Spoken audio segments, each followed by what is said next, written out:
welcome or welcome back to my channel. My name is Julie and today I'm going to explain to you how I made my version of the Milkmaid dress.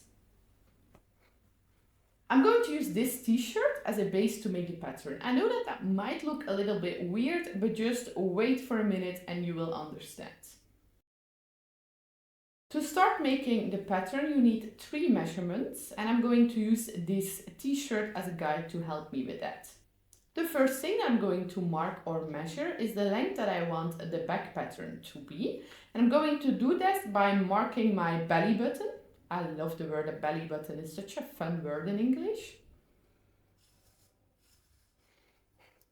If you prefer to work with measurements, you can also measure from your neck into your belly button and write that measurement down.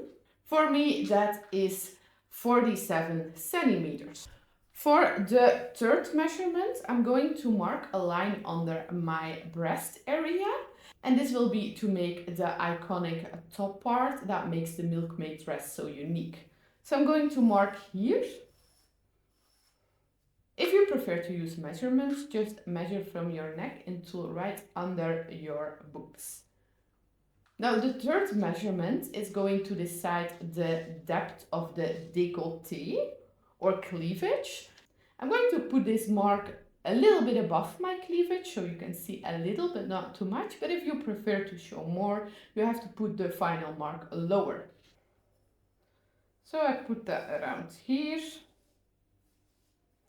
So now I have 3 measurements on a t-shirt and I will show you how to turn it into a Milkmaid dress pattern.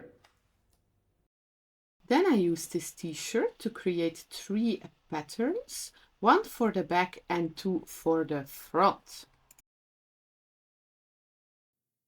I'm going to start with creating the one for the back. I neatly folded the t-shirt in half. And then I pinned down the sleeve to reveal the shape of the armhole. Next, I taped some old papers together to use as pattern paper, and I copied the shape of the t-shirt and I cut it out. And that's all for the back pattern. So we already have 1 pattern. Go us! For the front pattern, I copied the back pattern and cut this out as well. Now I'm going to use all those fancy marks that I made on the t-shirt. I started with the mark for the cleavage. I lined it up to the pattern marked where I wanted the cleavage to be. Then I connected it with the highest point of the neckline and cut this out in a square. You can of course also use your measurements if you prefer measurements. Now that we have the cleavage, we're going to use the second line, and that was the line under the boobs that marked the place where we're going to cut the pattern in half. So I lined this up. You can also use the measurements. I drew a line and then I cut the pattern in half. And this finishes the second part of the front pattern. As the upper half of the top needs to be gathered, you will need some extra fabric, so you will need to make the pattern longer. I did this by adding some extra paper to the pattern for the length. To decide the length of the upper front piece, I measured the width of the t-shirt. You can also measure the back pattern. This was 25 centimeters, what's around 9.8 inches. And I'm going to multiply this measurement by 1.75. That is the same in centimeters or in inch. What came to 43 centimeters or 17 inches. And this is the total length of the upper front piece. And that finishes all 3 pieces. Then I cut front pattern 1 twice and front pattern 2 once. Then I united my 2 front pattern once into a long, loving relationship by sewing them together, but not fully, only for 2/3. Then I ironed the seam flat, and this kind of naturally also flats the part that you didn't sew. And this part I attached to the upper edge for a neat finish.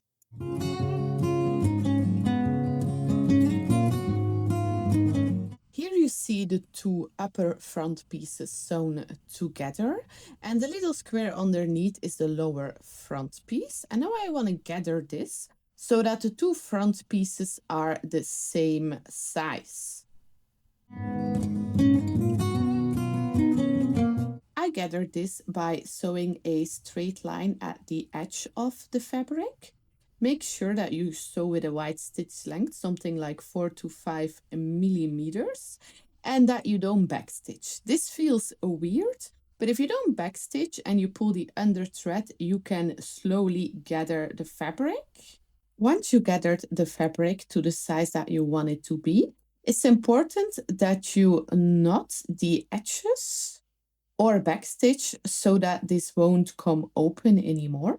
And before I'm going to attach it to the second piece of the top, I'm going to flatten it with an ironer. This is a tip that I got from one of you guys years ago, but it's still one of the best ones for gathering. First, flatten your gatherings with an ironer before you sew it to whatever you want to sew it to. And this finishes the front part of the top for now. We first need the back before we can continue with the top. I laid this cute strawberry fabric double so I could cut out the back piece in one piece. I created a shoelace back for my dress. There isn't any boning in this dress because I don't like boning in just a simple sun dress for daily wearing.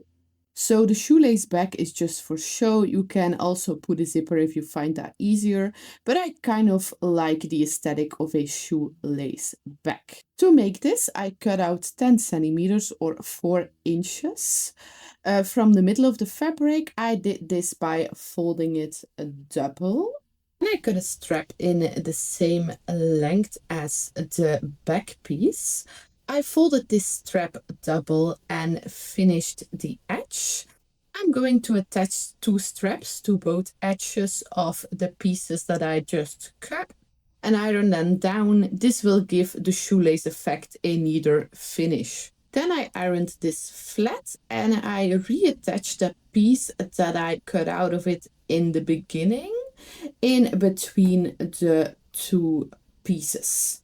Then I attached 12 loops, 6 to each side, to create the shoelace effect.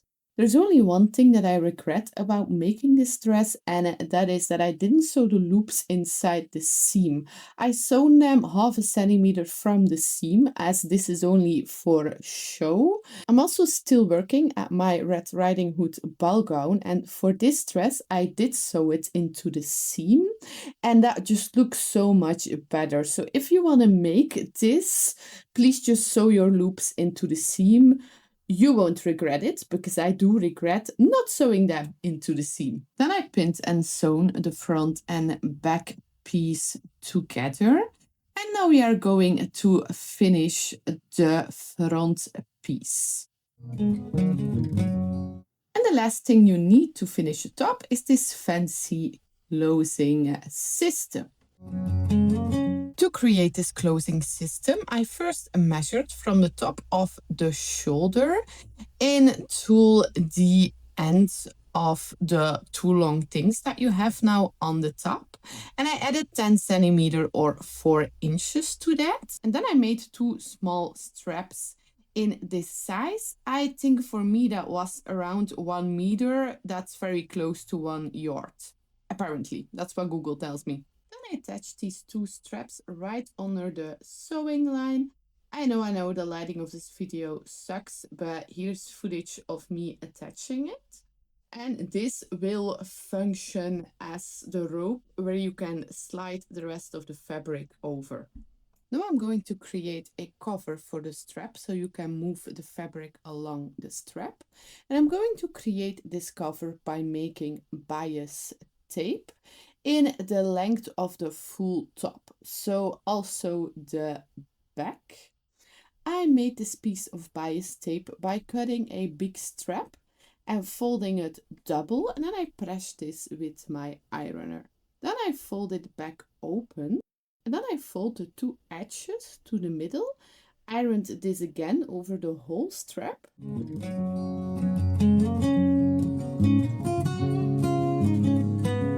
And now you just simply close it. And now you have a piece of bias tape to cover the straps and also to finish the edge of your dress. So I pinned this piece of bias tape around the top. Just be careful that you don't accidentally sew these two straps that you need to pull it over stuck when you sew this. So make sure that they are at the other side of what you're sewing and sew very carefully.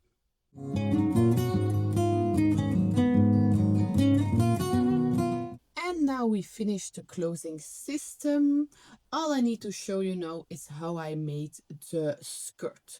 The skirt is a quarter circle skirt, and I already made a quite in-depth video about that, so I'm just going to link that over there.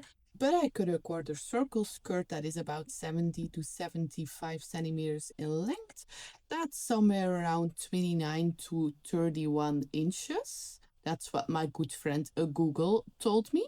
Then I pinned and sewn the skirt and the top together, paying attention that I didn't accidentally sew the loops of the back inside this seam. And that finishes the dress. The last thing that I did was shoelace up the back.